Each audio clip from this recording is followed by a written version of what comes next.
терең ыраазычылык билдиребиз. Ошо үй бүлөгө менен аман болгула. Ошо байрамдан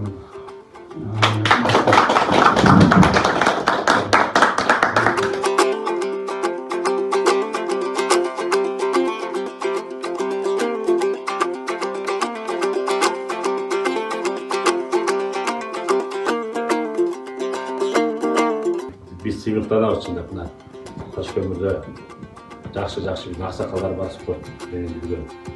Анан кичине болсо биздин ушу спорт мектеп бар.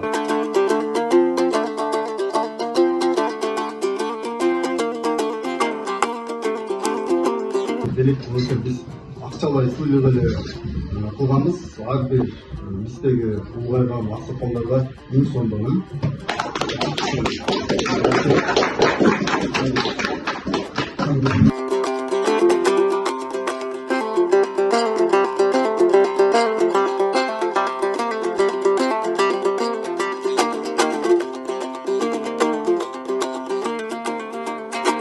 Жаштакка беребиз.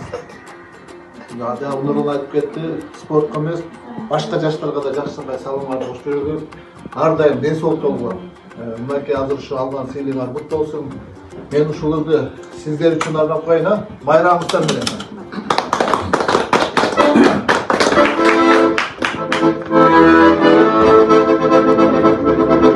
Ар дайым кадыр баракта жүргүлө.